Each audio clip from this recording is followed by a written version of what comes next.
Hello അസ്സാം വലൈക്കും welcome back to my YouTube channel. അപ്പോൾ ഇന്ന് ജൂലൈ 5 ബഷീർ ദിനം. ബേപ്പൂർ സുൽത്താൻ വൈക്കം മുഹമ്മദ് ബഷീറിൻ്റെ വളരെ പ്രസിദ്ധമായ നോവലാണ് പാത്തുമ്മയുടെ ആട്.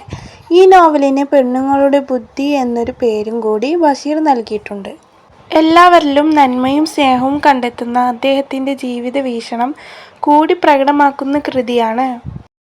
ഇതിലെ കഥാപാത്രങ്ങൾ ഉമ്മ, സഹോദരി, സഹോദരന്മാർ, മറ്റ് കുടുംബാംഗങ്ങൾ ഇവരോളം തന്നെ പ്രാധാന്യത്തിൽ വീട്ടിലെ ആടുകളും കോഴികളും പൂച്ചകളും പിന്നെ പറമ്പിലെ അണ്ണാരക്കണ്ണനും ചാമ്പയ്ക്ക മരവും.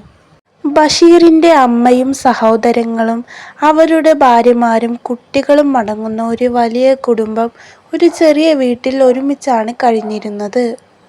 അവിടെ നടക്കുന്ന ദൈനംദിന സംഭവവികാസങ്ങൾ തൻ്റെ തനതു ശൈലിയിൽ വിവരിച്ചിരിക്കുകയാണ് ബഷീർ ഈ നോവലിൽ. ആ വീട്ടിലെ ഓരോ കുടുംബാംഗങ്ങളും എന്നുമാത്രമല്ല, ബഷീറിൻ്റെ സഹോദരിയായ പാത്തുമ്മ വളർത്തുന്ന ആട് വരെ ഈ നോവലിലെ കഥാപാത്രങ്ങളാണ്.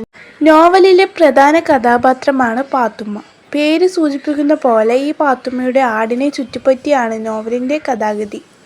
ആ ആട് സ്ത്രീത്വത്തിൻ്റെ പ്രതിച്ഛായയാണ്. നിശബ്ദമായി എല്ലാം സഹിക്കുകയും പല മട്ടിലുള്ള ചൂഷണത്തിന് വിധേയമാകുകയും ചെയ്യുന്ന സ്ത്രീത്വം.